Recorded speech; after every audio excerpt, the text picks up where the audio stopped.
Mabadiliko ya mtaala wa elimu toleo la mwaka 2022-2023 lenye mkondo wa amali linalolenga kumwandaa mwanafunzi kwenye kujiajiri pasi na kusubiri ajira limekuwa na mwangaza mkubwa kwa taifa. Akijibu risala ya wanafunzi waliohitimu elimu ya ualimu, ndugu Philemon Kiemi amesema kuwa wazazi waandae watoto wao kujiajiri, kwani taifa linawataka watu wenye maarifa mengi zaidi, ufanisi, ujuzi juu ya jambo analolisomea. Yaani mtu ili awe mali kwenye business, kwenye biashara, kwenye uchumi, ni lazima awe na vitu vingapi? Uzoefu, maarifa, elimu na ujuzi.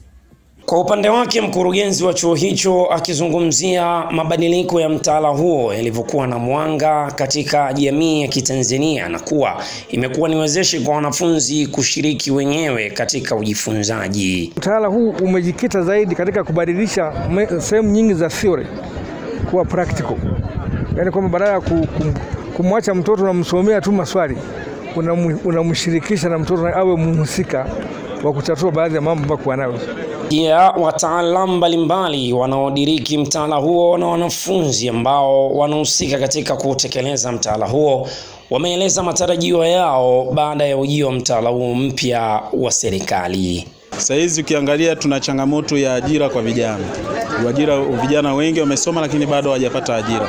Na mtaala wetu ambao unamalizika ulikuwa unamwandaa mtu kwenda kuajiriwa badala ya kujiajiri.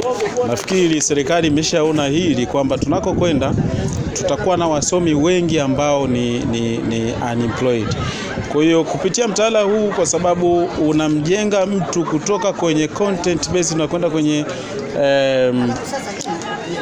kwenye uzoefu wa kufanya jambo fulani kupitia kile alichokisoma, tunaita competence based, itasaidia sana vijana kujiajiri wao wenyewe pale wanapopata elimu husika. Tunapozungumzia mtaala ulioboreshwa, huu umekuja kuleta mapinduzi, kwa maana tunazungumzia mtaala ambao unajikita katika tunasema competence based, unapima zaidi umahiri, kwamba mwanafunzi anaandaliwa ili awe mahiri kwenye kitu fulani. Nikiwa nasoma, kwanza nisiwe na ile imani kwamba nikichatoka tu chuo nikasubiri.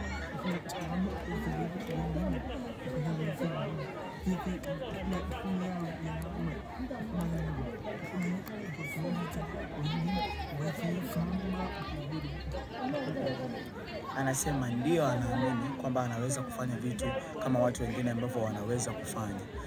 Ambacho anakisema yeye kama mtu mwenye mahitaji maalum huwa anawasikiliza sana walimu ambacho wanakisema. Hiyo inamsaidia sana kufanya yale mambo ambayo anatarajia kuyafanya katika maisha yake ili kutimiza malengo yake. Nikiripoti kutokea hapa mkoani Singida, Fuadi Kasim wa Tuta wa Mahasin TV.